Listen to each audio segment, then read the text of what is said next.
नमस्कार दोस्तों, मैं ब्रजेश एक बार फिर से आप सभी के बीच उपस्थित हुआ हूँ एक नई वीडियो के साथ। इस वीडियो में हम आरसीसी के बारे में डिस्कस करने वाले हैं। मतलब आरसीसी के जो भी रिमेनिंग टॉपिक्स हैं फर्स्ट चैप्टर के, उन टॉपिक्स को इस वीडियो में हम कवर करने वाले हैं। तो अभी तक जो भी हमने पढ़ा, सबसे पहले हमने कंक्रीट क्या होती है पढ़ा, देन उसके बाद उसके टाइप्स क्या होते हैं, फिर उसके बाद मेन हमें ये इस सब्जेक्ट में पढ़ना था सीमेंट कंक्रीट के बारे में। तो फिर सीमेंट कंक्रीट को हमने पढ़ा, सीमेंट कंक्रीट क्या होते हैं, उसके गुण क्या होते हैं। प्रॉपर्टीज़ में आपने देखा वर्केबिलिटी और ड्यूरेबिलिटी, कंसिस्टेंसी और स्ट्रेंथ। तो 4 प्रॉपर्टीज़ हमने सीमेंट कंक्रीट की पढ़ी। देन उसके बाद अब नेक्स्ट टॉपिक है रीइंफोर्स्ड सीमेंट कंक्रीट। तो रीइंफोर्स्ड सीमेंट कंक्रीट क्या होता है, इसको हम पीछे भी डिस्कस कर चुके हैं, लेकिन एक बार फिर से आइए डिस्कस कर लेते हैं कि आरसीसी क्या होता है। तो सीमेंट कंक्रीट की आपको डेफिनेशन पता होगी। सीमेंट कंक्रीट क्या होता है, ये होता है cement, sand, water, aggregate and admixtures का एक मिक्सचर होता है। तो ये जो पूरा एक मिक्सचर तैयार होता है इन पांचों चीज़ों को मिलाने के बाद, उसे हम बोलते हैं सीमेंट कंक्रीट। वहीं पे अगर इस एक चीज़ हम इसमें और ऐड कर दें, वो है स्टील बार। स्टील बार जिसे आप हिंदी में सरिया कहते हैं। तो अब अगर इस सीमेंट कंक्रीट में हम सरिया भी मिला दें, तो ये क्या हो जाएगा, आरसीसी हो जाएगा, मतलब रीइंफोर्स्ड सीमेंट कंक्रीट कहलाएगा। तो सिंपल सा आप इसकी डेफिनेशन बोल सकते हैं कि जब प्लेन सीमेंट कंक्रीट में इस्पातीय छड़ का प्रयोग किया जाता है तो उसे रीइंफोर्स्ड सीमेंट कंक्रीट कहते हैं। तो क्लियर हुआ आरसीसी क्या होता है, राइट। अब पीछे हम डिस्कस कर चुके हैं कि जो सीमेंट कंक्रीट होती है या फिर प्लेन सीमेंट कंक्रीट होती है, वो टेंशन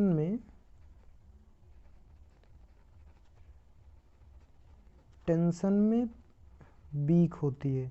मतलब टेंसाइल स्ट्रेंथ के लिए ये वीक होती है, जबकि कंप्रेसिव स्ट्रेंथ इसकी काफ़ी ज़्यादा अच्छी होती है। टेंसाइल स्ट्रेंथ जो होती है ये कंप्रेसिव स्ट्रेंथ की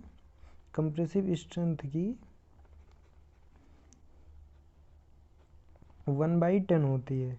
मतलब अगर यहाँ से हम बोलें तो कंप्रेसिव स्ट्रेंथ काफ़ी ज़्यादा होती है, जबकि टेंसाइल स्ट्रेंथ कंप्रेसिव स्ट्रेंथ का 10वां भाग ही होता है। तो इसीलिए इसकी सीमेंट कंक्रीट की टेंसाइल स्ट्रेंथ को इंक्रीज़ करने के लिए, टेंसाइल स्ट्रेंथ को इंक्रीज़ करने के लिए, बढ़ाने के लिए, हम उसमें प्लेन सीमेंट कंक्रीट के साथ स्टील बार को ऐड कर देते हैं। मतलब प्लेन सीमेंट कंक्रीट में स्टील बार इसीलिए यूज़ किया जाता है कि जो भी हमारा सीमेंट कंक्रीट है वो टेंशन में भी उसकी स्ट्रेंथ इंक्रीज़ हो जाए, मतलब टेंसाइल स्ट्रेंथ के प्रति भी वो रेजिस्टिव हो जाए। तो इसीलिए स्टील बार का प्रयोग किया जाता है। तो स्टील बार का प्रयोग क्यों किया जाता है, अगर आपसे कोई पूछ ले तो आप सिंपल सा उसको आंसर कर देंगे कि कंक्रीट को टेंसाइल स्ट्रेंथ के लिए, मतलब टेंसाइल स्ट्रेंथ उसकी इंक्रीज़ हो, उसके लिए उसमें स्टील बार का प्रयोग किया जाता है, राइट। अब नेक्स्ट पॉइंट हम इसमें देखें तो नेक्स्ट पॉइंट है इस्पातीय छड़ों के प्रयोग से कंक्रीट की तनन सामर्थ्य, मतलब टेंसाइल स्ट्रेंथ बढ़ती है। सेम चीज़ हमने यहाँ पे आपसे डिस्कस की, तो वही लिखा गया है, बाकी कुछ नहीं है, कि इस्पातीय छड़ों के प्रयोग से कंक्रीट की टेंसाइल स्ट्रेंथ बढ़ती है, जबकि संपीड़न सामर्थ्य कंक्रीट की वैसे भी अधिक होती है। उसके बाद नेक्स्ट पॉइंट है कि प्रबलन इस्पात की मात्रा सामान्यतः खंड क्षेत्रफल का 0.7% से 4% तक रखी जाती है। मतलब ये है कि जो भी आपके पास एरिया होगा, मान लीजिए जितनी दूर में आपको कास्टिंग करनी है, उस एरिया का 0.7% से लेके 4% तक ही उसमें सरिया डाली जाती है, उसमें स्टील बार का प्रयोग किया जाता है। इसके बाद नेक्स्ट पॉइंट है कंक्रीट की तनन सामर्थ्य उसकी संपीड़न सामर्थ्य का 1/10 से 1/15 तक होती है। सेम चीज़ यहाँ पे हमने आपको ऑलरेडी बता रखा है कि जो टेंसाइल स्ट्रेंथ होती है वो कंप्रेसिव स्ट्रेंथ के कंपैरिजन में 1/10 होती है। वही पॉइंट यहाँ भी लिखा गया। अब बात आती है कि आरसीसी में मतलब कौन कौन से गुण होते हैं, प्रॉपर्टीज़ ऑफ आरसीसी। जब हम सीमेंट कंक्रीट में स्टील बार को ऐड कर देते हैं तो उसकी कौन कौन सी प्रॉपर्टीज़ इंक्रीज़ हो जाती हैं, वो चीज़ हमें डिस्कस करनी है। क्योंकि पीछे तो हमने सीमेंट कंक्रीट की प्रॉपर्टीज़ पढ़ रखी हैं, जिसमें हमने स्ट्रेंथ, ड्यूरेबिलिटी, कंसिस्टेंसी एंड एक और पढ़ा था, और लास्ट वाली थी वर्केबिलिटी। तो टोटल हमने 4 प्रॉपर्टीज़ पीछे सीमेंट कंक्रीट के पढ़ रखे थे। लेकिन अब कहीं ना कहीं अगर हम स्टील बार को ऐड कर दे रहे हैं सीमेंट कंक्रीट के साथ, तो उसकी जो प्रॉपर्टीज़ है, उसकी जो क्वालिटी है, कहीं ना कहीं इंक्रीज़ हो जाएगी।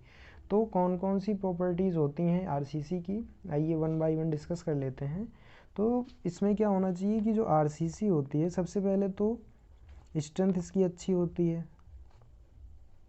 स्ट्रेंथ कहीं ना कहीं इंक्रीज़ हो जाती है। कैसे इंक्रीज़ हो जाती है, आपने देखा कि जब उसमें हम स्टील बार का यूज़ कर देते हैं तो उसकी टेंसाइल स्ट्रेंथ इंक्रीज़ हो जाती है, जो कि पहले 1/10 ही होती थी। इसके बाद ये फायर रेजिस्टेंस हो जाती है, फायर रेजिस्टेंस भी होती है, अग्नि प्रतिरोधक जिसे हम बोलते हैं। मतलब इसमें आग लगने के चांसेस ना के बराबर होते हैं। और इसके बाद इसकी जो आयु होती है, इसकी जो एज होती है, वो भी कहीं ना कहीं इंक्रीज़ हो जाती है। और ये फायर रेजिस्टेंस के साथ साथ अर्थक्वेक रेजिस्टेंस भी बनाता है। अगर हम स्टील बार का प्रयोग कर देते हैं कंक्रीट में, मतलब आरसीसी जो होती है वो अर्थक्वेक को हम हिंदी में भूकंप बोलते हैं। तो भूकंप के प्रति भी ये काफ़ी ज़्यादा मजबूत होती है। मतलब भूकंप से भी इस पर अगर हम टेंसाइल बार का प्रयोग करते हैं, स्टील बार का प्रयोग कर देते हैं कंक्रीट में, तो कहीं ना कहीं भूकंप से भी ये हमारी बिल्डिंग को, हमारे स्ट्रक्चर को बचाता है। इसके बाद टर्माइट्स से भी बचाता है। टर्माइट्स मतलब कीड़े मकोड़े। कीड़े मकोड़े अब क्या होते हैं, कीड़े मकोड़े का आप कीड़े मकोड़े ना लिख के आप लिख सकते हैं दीमक। तो आप अगर लकड़ी का मकान बनाते हैं, अगर आप लकड़ी का मकान बनाते हैं, वुडन बिल्डिंग बनाते हैं, वुड का प्रयोग करते हैं, तो उसमें दीमक के लगने के चांसेस होते हैं। जबकि कंक्रीट में ऐसा कुछ नहीं होता है, दीमक तो इसमें चाह कर भी नहीं लग सकते हैं। तो ये सारी स्ट्रेंथ होती हैं। इसके अलावा और भी कई सारी स्ट्रेंथ हैं, जैसे कि जो एक्सटर्नल इफ़ेक्ट्स होते हैं। एक्सटर्नल इफ़ेक्ट जैसे हो गए रेनफॉल हो गया, रेनफॉल, विंड लोड, और एक और हो सकता है। इससे आप सीलन से भी कहीं ना कहीं ये बचाता है, जिसे आप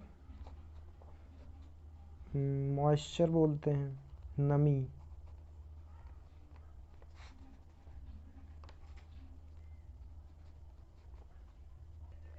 तो ये सारी प्रॉपर्टीज़ होती हैं एक कंक्रीट के अंदर। आइए 1 बाय 1 इनको हम डिटेल में समझ लेते हैं कि कौन कौन सी प्रॉपर्टीज़ होती हैं। देखिए, अगर हम देखें तो यहाँ पे पहली प्रॉपर्टी सामर्थ्य, मतलब कंक्रीट जो होती है वो तनन और संपीड़न सामर्थ्य उसकी काफ़ी ज़्यादा अच्छी होती है।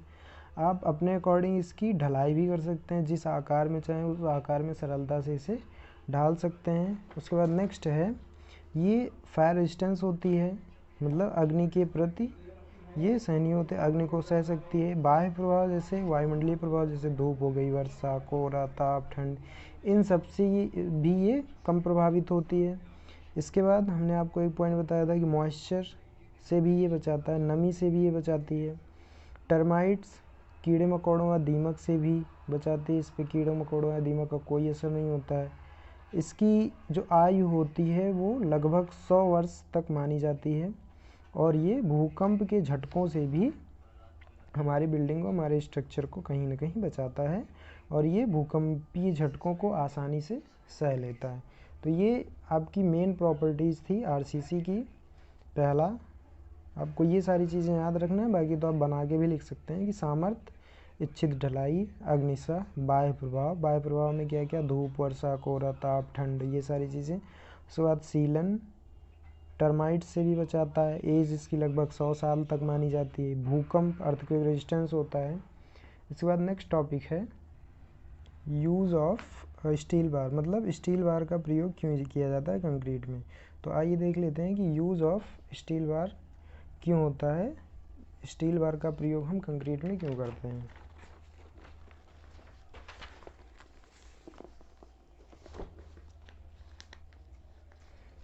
स्टील बार के यूज़ का जो मेन पर्पज़ होता है वो कुछ कारण आपको नीचे दिए गए हैं। तो पहला क्या है कि इसकी आयु लंबी होती है।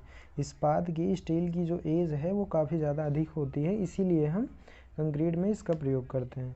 सेकंड पॉइंट है कि इसकी टेंसाइल और संपीड़न स्ट्रेंथ, मतलब टेंसाइल और कंप्रेसिव स्ट्रेंथ दोनों अच्छी होती है, काफ़ी ज़्यादा अधिक होती है।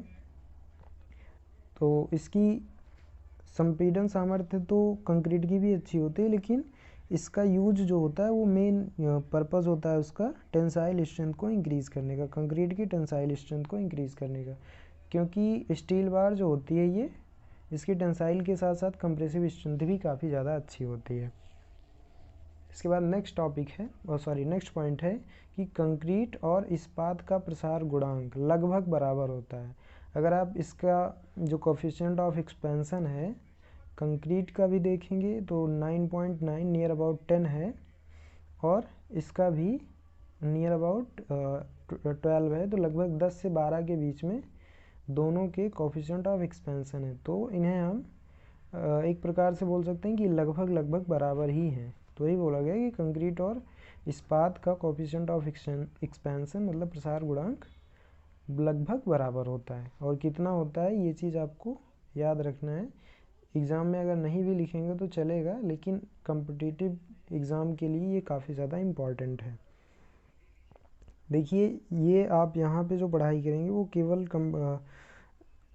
एग्ज़ाम पास करने के लिए नहीं, आप बोर्ड एग्ज़ाम पास करने के लिए नहीं करेंगे, आपको इसके साथ साथ कॉम्पिटिटिव एग्ज़ाम की तैयारी के पर्पज़ से भी पढ़ाई करते चलनी है। और ये जो हम आपको नोट्स प्रोवाइड कर रहे हैं ये कॉम्पिटिटिव एग्ज़ाम के लिए ही है, क्योंकि ये 3-4 जगहों से मिला के हम नोट्स बना रहे हैं। तो इसीलिए ये नोट्स आपके लिए काफ़ी ज़्यादा इफ़ेक्टिव होने वाला है। क्योंकि देखिए, हमारा बीटेक का जो नोट्स था उससे और एक दो कोचिंग्स की जो गेट आईएएस वगैरह की तैयारी कराते हैं उनके नोट्स से, और डिप्लोमा की जो बुक्स हैं वहाँ से 3-4 जगहों से मिला के हम आपको ये नोट्स प्रोवाइड कर रहे हैं। तो कहीं ना कहीं ये आपके लिए काफ़ी ज़्यादा हेल्पफुल होने वाला है, इसीलिए आप अच्छे से पढ़ाई करेंगे और जिन चीज़ों को हम बोलेंगे उसको याद रखना है, आप उसे साथ के साथ याद भी करते चलेंगे। उसके बाद नेक्स्ट पॉइंट है, यह उच्च प्रत्यास्थ मापांक वाला पदार्थ है। मतलब जो इसकी इलास्टिसिटी होती है, कोफिशिएंट ऑफ इलास्टिसिटी वो अच्छी होती है, जिससे इसे काटने व मोड़ने में समस्या नहीं आती है।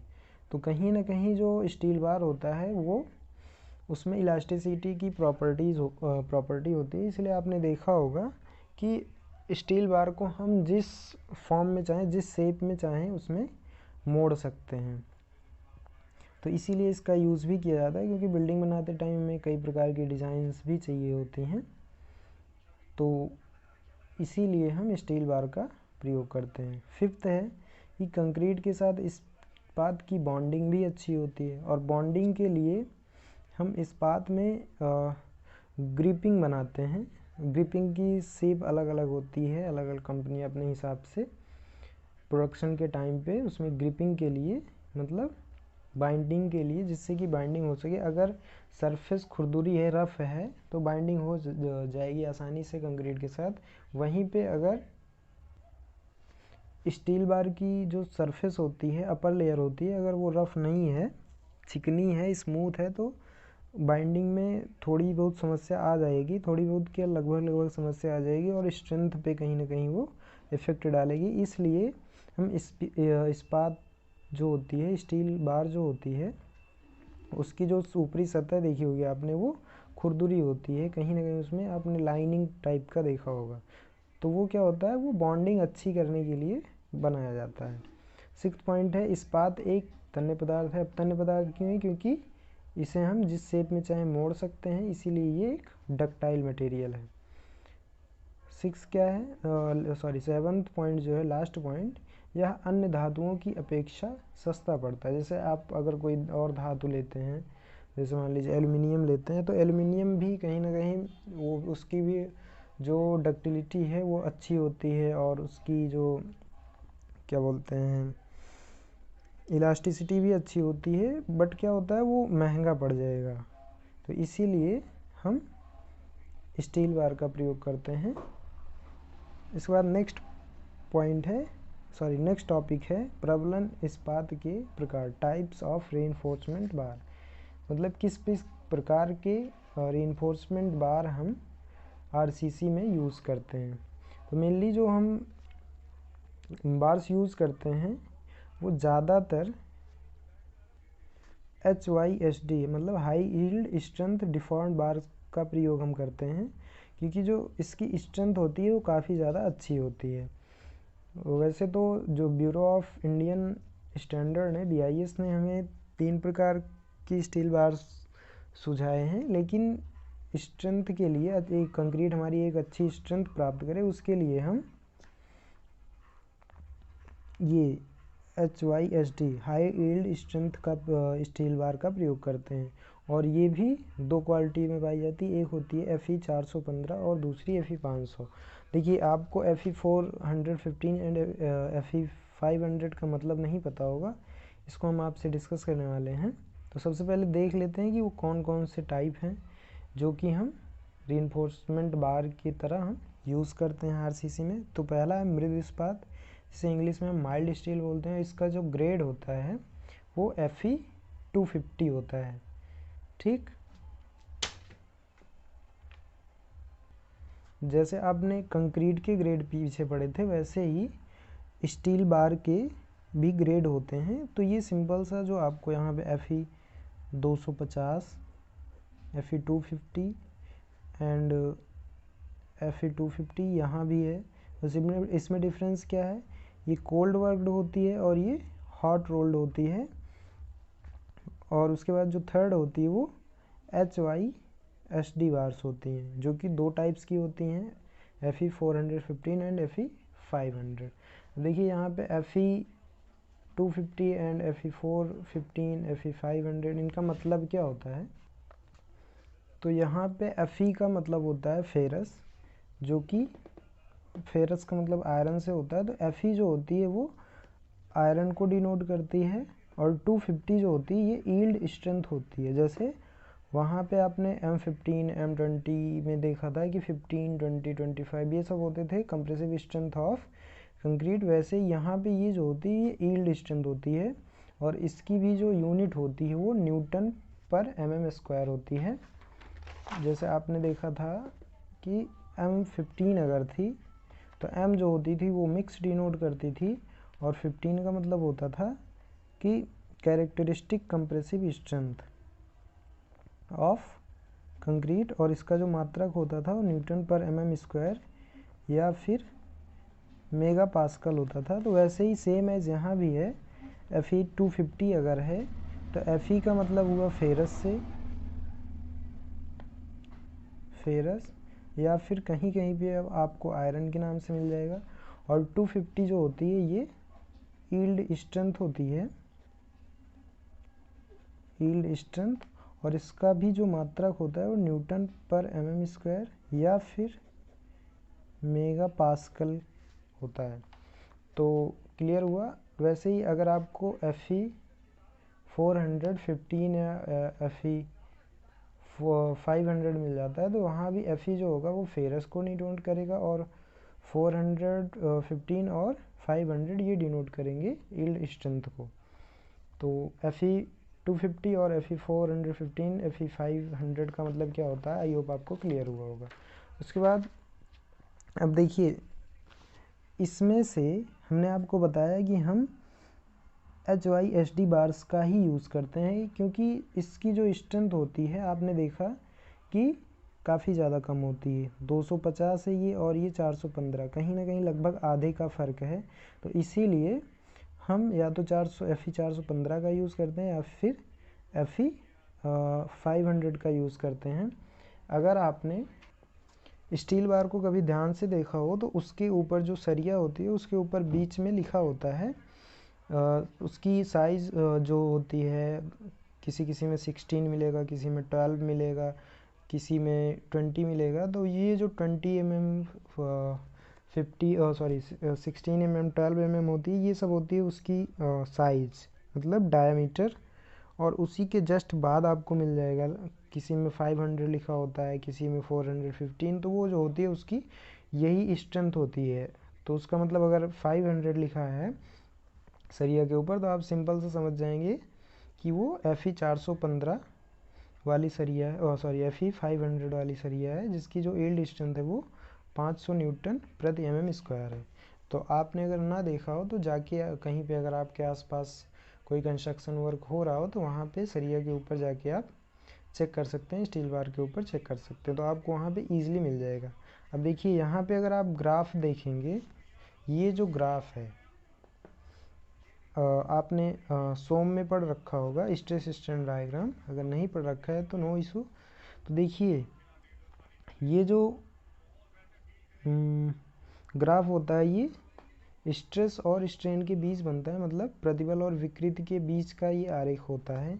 तो आप देखेंगे तो इसका ग्राफ जो Fe 250 का है, ये ग्राफ काफ़ी ज़्यादा नीचे ही रह जा रहा है, तो कहीं ना कहीं इसकी स्ट्रेंथ काफ़ी ज़्यादा कम है। वहीं पे 415 का आप देखेंगे तो ग्राफ थोड़ा सा ऊपर उठ रहा है, मतलब ये है कि इसकी स्ट्रेंथ इसकी स्ट्रेंथ से ज़्यादा होती है।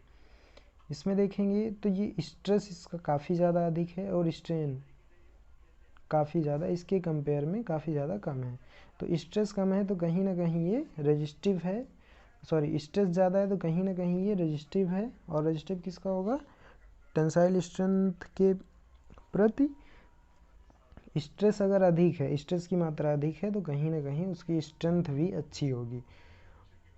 तो आप Fe 500 का अगर देखेंगे तो वो उसकी स्ट्रेस जो है वो काफ़ी ज़्यादा अधिक है। वहीं पे Fe 415 की देखेंगे तो थोड़ी सी कम है, और Fe 250 की देखेंगे तो इसकी स्ट्रेंथ में वेरिएशंस आ रहे हैं, कभी कम कभी ज़्यादा। तो इसीलिए हम Fe 250 का यूज़ कंस्ट्रक्शन के लिए नहीं करते हैं।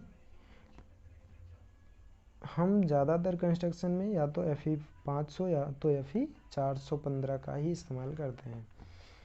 तो टाइप्स ऑफ रीइंफोर्समेंट आपने देखा, और प्रॉपर्टीज़ ऑफ रीइंफोर्समेंट, और रीइंफोर्समेंट होता क्यों है, ये क्यों डाला जाता है, तो ये सारी चीज़ें आपने इस वीडियो में क्लियर किया। अब नेक्स्ट टॉपिक है हमारे पास प्रबलन इस्पात के आकार, शेप ऑफ स्टील बार। पहला जो है वो सर्कुलर बार्स, ज़्यादातर हमारे पास सर्कुलर बार्स ही होती हैं, बस उसमें क्या है ग्रिपिंग बनी होती है। तो यहाँ पे क्या है, गोल छड़ कंक्रीट के साथ अच्छी बॉन्डिंग बनाती है, जबकि इस्पात की पत्ती अगर फ्लैट है, पत्ती टाइप की है, जहाँ पे आपने देखो ग्रिल्स वगैरह फ्लैट पत्ती से बनती हैं, या फिर कई बार गेट जो होते हैं वो भी फ्लैट पत्ती से ही बनते हैं।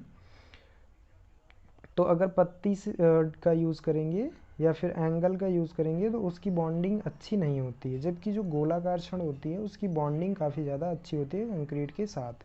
तो इसीलिए हम कंक्रीट में सर्कुलर बार्स का ही यूज़ करते हैं। अब इनकी जो डायमीटर होती है, इनकी जो साइज़ होती है, वो आपको इन साइज़ में आपको स्टील बार्स मिल जाएंगी। जो मेनली यूज़ किया जाता है, आपने देखा होगा बीम, कॉलम और स्लैब पढ़ते टाइम, तो वहाँ पे बीम और कॉलम के लिए 12 mm, 14 mm और 16 mm तक की नॉर्मल जो बिल्डिंग्स होती हैं, छोटे घर होते हैं, रेजिडेंशियल बिल्डिंग, उसमें यूज़ किया जाता है। जो ग्राउंड फ्लोर और फर्स्ट फ्लोर की, मतलब 1-2 मंजिल की इमारतों में हम इन्हीं का यूज़ करते हैं, 12, 14 और 16 mm की स्टील बार्स का। और ये जो 8 mm या 6 mm होती है ये स्टीरप्स के लिए यूज़ की जाती है। आपने देखा होगा जो कॉलम्स या बीम्स बनते हैं उसमें सरिया को बांधा जाता है एक कुछ इस प्रकार के आकार से। जैसे ये मान लीजिए आपका अगर कॉलम है, कॉलम में ये पड़ी हुई 4 सरिया हैं, तो इसको एक राउंडेड से बांधा जाता है। तो ये जो बनता है ये बनता है 6 mm या 8 mm की डाया वाली स्टील बार से, जिसे हम स्टीरप्स बोलते हैं। या फिर अब अगर आपसे कोई ये पूछ ले कि प्रबलन छड़ों की लंबाई क्या होती है, तो इसकी लंबाई आपको 13 मीटर में मिल जाएगी। तो आपने सरिया देखा होगा तो वो आपको हमेशा कुछ इस आकार से बंडल के रूप में देखने को मिलती है, जो कि एक साथ ढेर सारे स्टील बार्स बंधे होते हैं। तो इसको अगर सीधा कर दिया जाए, इसको सीधा कर दिया जाए तो इसकी जो टोटल लंबाई होती है, वो टोटल लेंथ जो होती है वो 13 मीटर। और अगर आप इसे फिट में मापेंगे तो ये लगभग 40 फीट के आसपास होती है।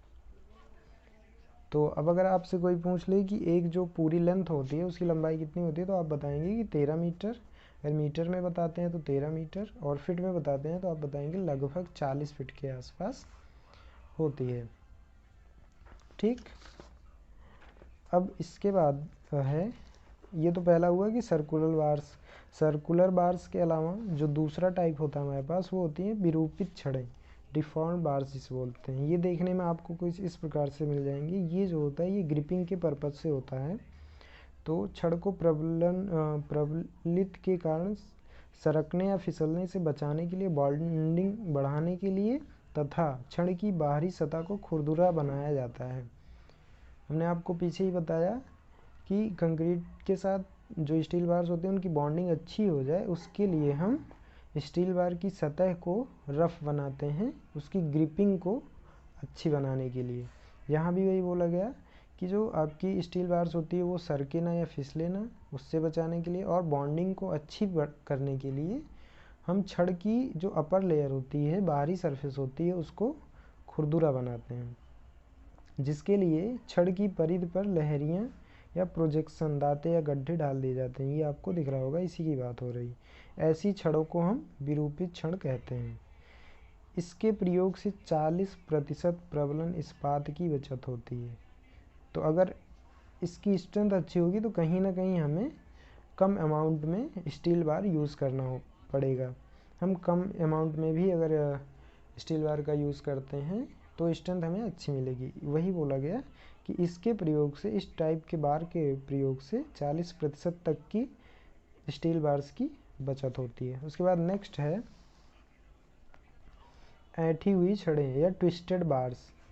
इन्हें दूसरे नाम से टोर इस्पात के नाम से भी जानते हैं, टोर स्टील के नाम से भी जाना जाता है। ये छड़ें रस्सी की भांति ऐंठी होती हैं। आपको फिगर में दिख भी रहा होगा कि ये जैसे रस्सी ऐंठी हुई होती है वैसे ये भी ऐंठी हुई होती है। इनकी स्ट्रेंथ गोलाकार छड़ से लगभग 50% तथा बॉन्डिंग लगभग 40% अधिक होती है। तो सबसे पहले जो आपने सर्कुलर बार पढ़ा, उससे अगर हम कंपेयर करेंगे तो इसकी स्ट्रेंथ लगभग 50% अधिक होती है, और बॉन्डिंग भी उससे 40% तक अधिक होती है।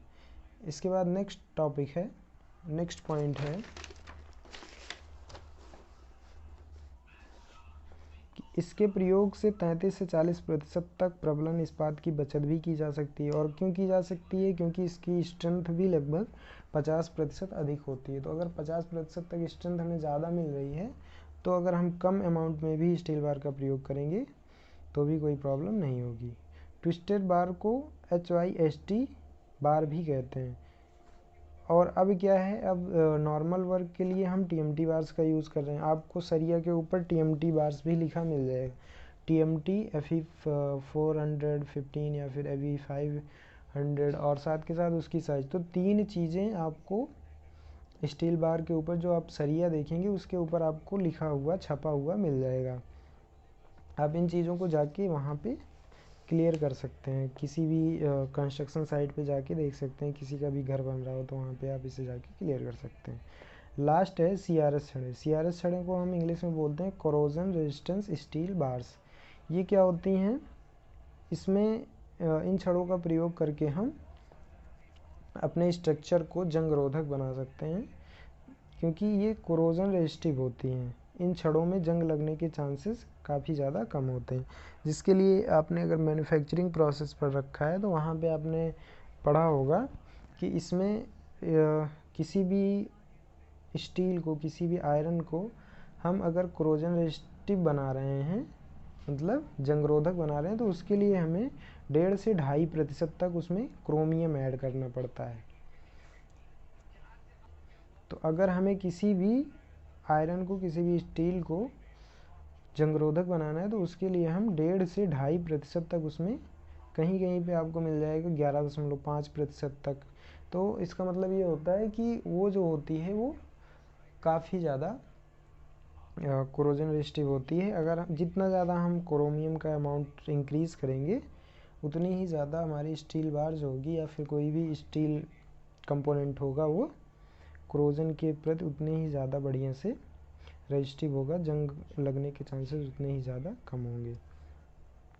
कंक्रीटिंग करते समय कंक्रीट को 1.5 मीटर से अधिक ऊंचाई से नहीं गिराना चाहिए। ये पॉइंट आप नोट करके रख लीजिए, इसीलिए हमने नोट पॉइंट में भी इसे लिख दिया है। इसका मतलब ये है कि अगर आप कंक्रीट को जब भी आप कास्टिंग कर रहे हैं 1.5 मीटर की ज़्यादा हाइट से गिराते हैं, तो वो कंक्रीट के फैलने के चांसेस, आपने अगर ज़्यादा हाइट से गिराया तो कहीं ना कहीं कंक्रीट जो दूर तक फैल जाएगी। देन उसके बाद क्या होगा, हाइट से गिराने के बाद उसका जो लोड है वो भी इंक्रीज़ हो जाता है ग्रेविटेशनल फोर्स के कारण। तो अगर लोड इंक्रीज़ हुआ तो आप का जो भी स्ट्रक्चर है उसके बैठने के, उसके दबने के चांसेस अधिक हो जाते हैं। इसीलिए हाइट जो है कंक्रीट को गिराते समय वो 1.5 मीटर से अधिक नहीं होनी चाहिए।